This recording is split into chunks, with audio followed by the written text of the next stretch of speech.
আসসালামু আলাইকুম। কেমন আছেন সবাই? আলহামদুলিল্লাহ আমি অনেক ভালো আছি। আশা করছি আপনারাও সবাই অনেক ভালো আছেন। আমার আজকের ভিডিওটি আমার সেই আপুটির জন্য যে আমাকে কাজে অনেক হেল্প করে, যার হেল্প ছাড়া আমি একদমই অচল।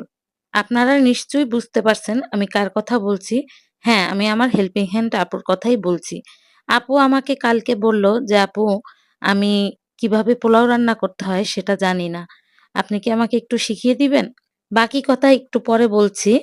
পোলাও রান্না করার জন্য ১ম এ আমি হাঁড়িতে তেল দিয়ে দিছি। তারপরে পেঁয়াজ দিয়ে দিয়েছি পরিমাণ মতন। পেঁয়াজটা একটু লাল, লাল হয়ে গেলে তার ভিতরে চাল দিয়ে দিয়েছি। এর মধ্যে কিন্তু আমি দারচিনি, এলাচ আগে থেকেই দিয়ে দিয়েছিলাম। তারপরে পাশের চুলায় আমি একটু গরম পানি বসিয়ে দিয়েছিলাম। চালগুলো যখন ভালোভাবে ভাজা হয়ে গিয়েছে, তখন আমি গরম পানিটা দিয়ে দিয়েছি।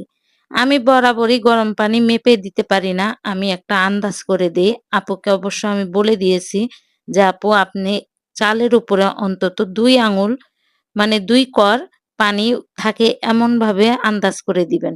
কারণ আমি এইভাবে আন্দাজ করেই দেই। তারপরে আমি পানিটা দিয়ে কিছু কাঁচামরিচ দিয়ে আমি ঢেকে রাখলাম। কিছুক্ষণ পর যখন দেখব পানি এবং চাল সমান, সমান হয়ে আসছে, তখন আমি একটু নেড়েচেড়ে দিব। এর ভিতরে কিন্তু আমি লবণটা পানি যখন দিয়েছি তার আগেই দিয়ে দিয়েছিলাম। কিন্তু বলতে ভুলে গিয়েছি। যাই হোক, এবার একটু ভালোভাবে নেড়েচেড়ে ঢাকনা দিয়ে একটু দমে রাখতে হবে।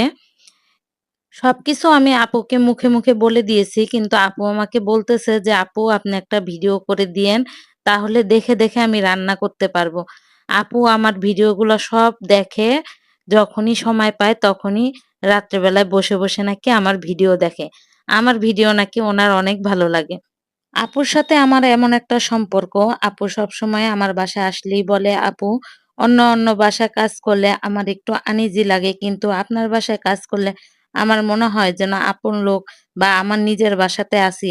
আসলে উনাদের মুখে এমন কথা শুনলে নিজের কাছেও ভালো লাগে যে, যাই হোক, এসব মানুষের মনে একটু জায়গা করতে পেরেছি।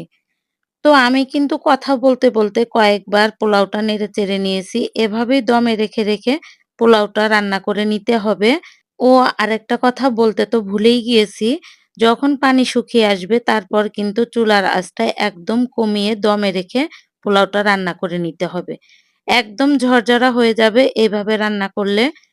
আমার পোলাওটা দেখে তো আপনারা বুঝতেই পারছেন কতটা ঝরঝরা হয়েছে। তারপরে শেষের দিকে আমি একটু ঘি দিলাম। একটু ফ্লেভারটা ভালো আসার জন্য। এটা না দিলেও চলবে, না দিলেও কোনো সমস্যা নেই। আশা করছি আপু আমার পোলাও রান্না দেখে অবশ্যই রান্না করতে পারবে।